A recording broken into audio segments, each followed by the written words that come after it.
There's a Python library called Great Tables, and as the name implies, it's a library that allows you to make great tables. Now, the angle here isn't performance of compute, rather it is all about presentation. Having an interactive data frame in a notebook is amazing, but it's not always the thing you want to present to your boss or the thing you want to have in a report. Instead, you would like to have something very bespoke and mature, and maybe a table that has not just a title, but also a subtitle. And maybe the table also needs to have some footnotes, maybe some sources.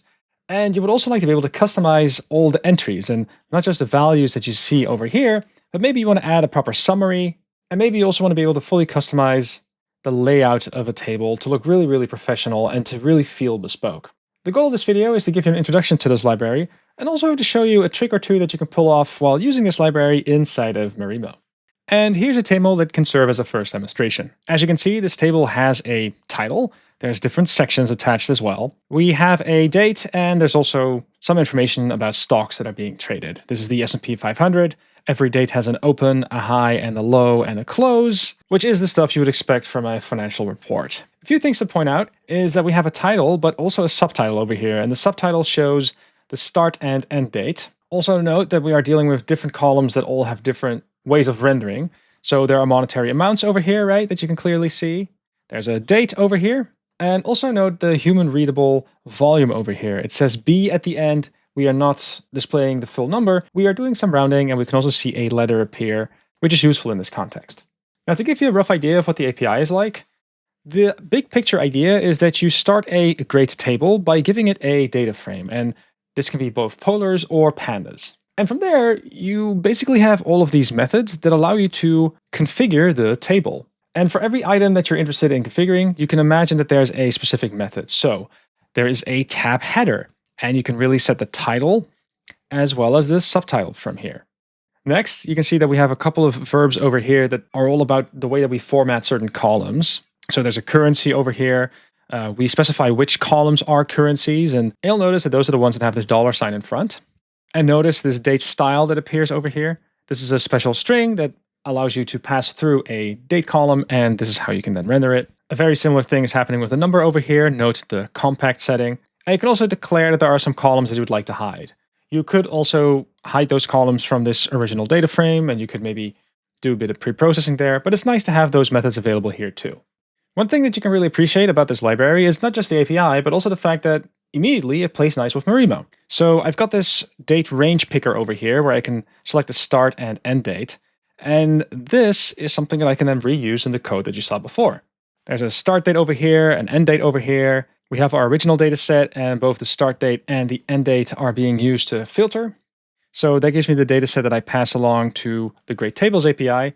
But as we can see, if I scroll back up, everything is nice and reactive. So if I were to maybe change this date, maybe have the range be a bit shorter, then we immediately have a table that nicely updates. So that's definitely super nice. You can still use Great Tables to make a static export if you want, but if you want interactivity, you basically still get that for free with Marimo. So that's super sweet.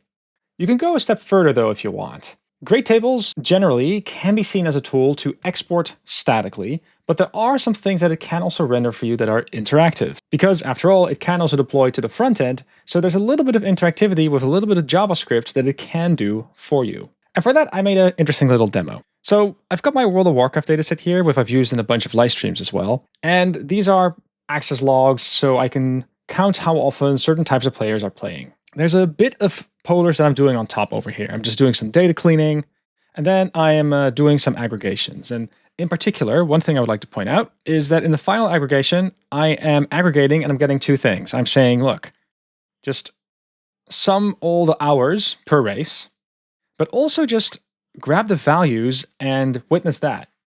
And just to highlight what that would do, this gives me one column over here where I've got this one single number. So undead characters, for example, played a total number of hours, but I also still have the time played per day. And that is now being aggregated over here in a list. That's a pretty neat pattern in polars, by the way. You can just aggregate, refer to a column name, and then all the values get imploded effectively into this one list over here. So that means that I've got an array for every row. Great Tables can actually deal with this in nice ways, because Great Tables doesn't just allow you to display a value, you can actually display little charts inside of the table as well.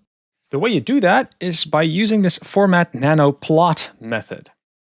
You can refer to a column, you can declare a plot type, and then there are also some options that you can add.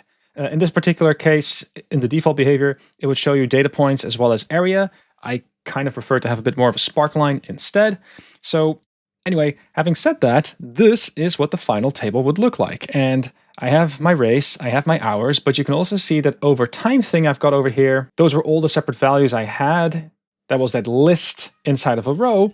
That is now nicely being plotted as well. And to put the cherry on top, it is also slightly interactive. So you can hover over, and then you also see the value that's associated there. So if you're dealing with an aggregation that also has a bit of a time series pattern that you would really like to highlight, that is also something that Great Tables just supports natively, which is a very nice touch, I gotta say. A final thing to point out here, which I kind of glanced over, this is a Polars data frame, right? You will notice that the standard API is not being used here. Normally, you would take your Great Tables class, you would give that a data frame, but that's not what I'm doing here. Instead, I'm saying, look, here's a Polars data frame, and the Polars data frame has a .style attribute.